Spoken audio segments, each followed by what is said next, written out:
Yeah, I love Wonderful. this suite. It's such a well.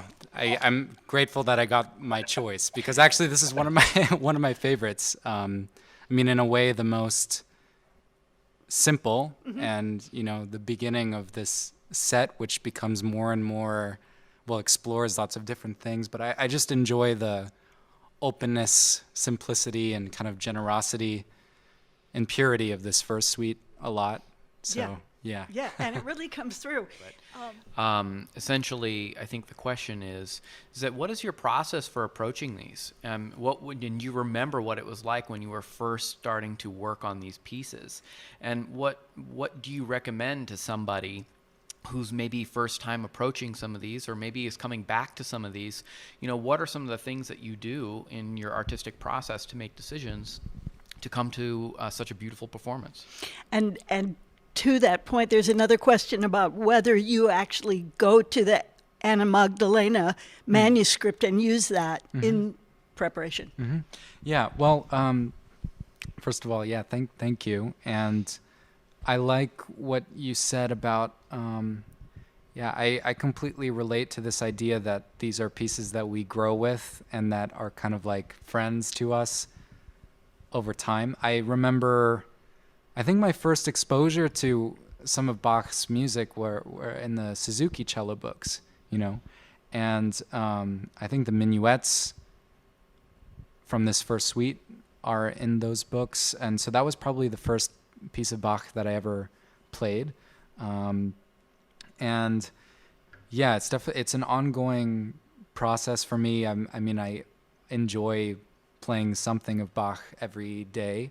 Um, yeah, I think we're all very lucky to have them. I mean, and to that end, in terms of how I approach it, I feel like it's sort of an evolution of how I kind of educate my well, I like to say educate my intuition, because the thing about this music is that it has to be, in order to be effective, has to come from a very organic and honest place.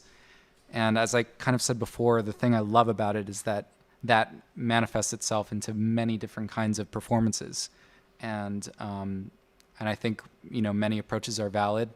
Uh, I feel when I'm learning these suites, first of all, I do refer to now, especially now that I've played them a lot and I'm not I know basically what I'm not having to look at the notes super closely to learn it in that sense. I do refer to the Anna Magdalena, manuscript as when I'm looking at it, because it's somehow also a very creative notational experience. The thing that's nice about it is that you'll see, especially with slurs and groupings of notes, you'll get lots of interesting shapes, and those can be inspiring. I feel like I've been very lucky also to have a lot of interesting influences with the way that I approach this music, in terms of all of my various cello teachers who had very, very different ways of approaching it.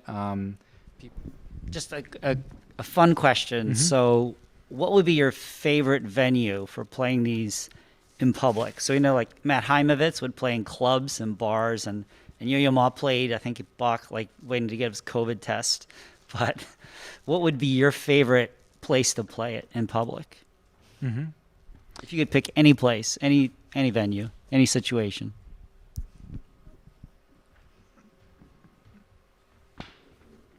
Yeah, I think for me it has to do with people.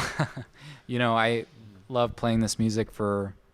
I've had really magical experiences in a variety of settings, but just having people to share it with.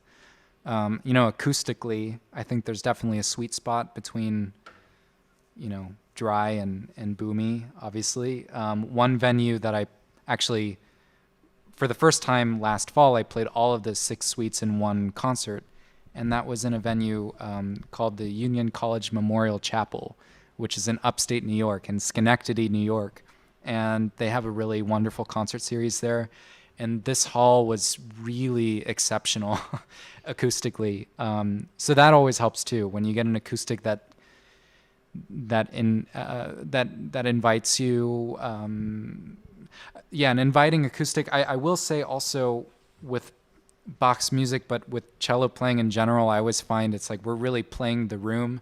Like, of course, it's our instrument, but the room, especially with Bach's music, will determine a lot.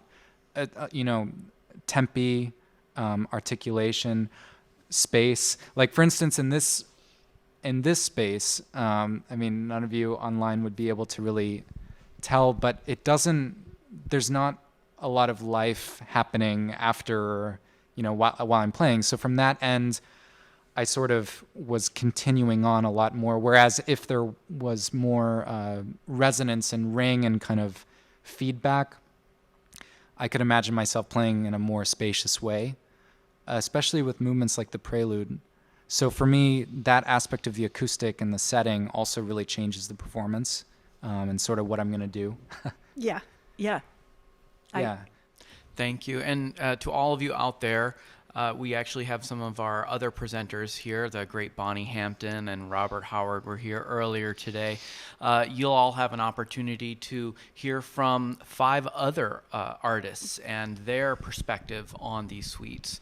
And so we hope that you'll join us next week, Tuesday, same time, same place. Yep. For the next suite, which is, I can't recall. Which is Robert Howard playing the 5th suite.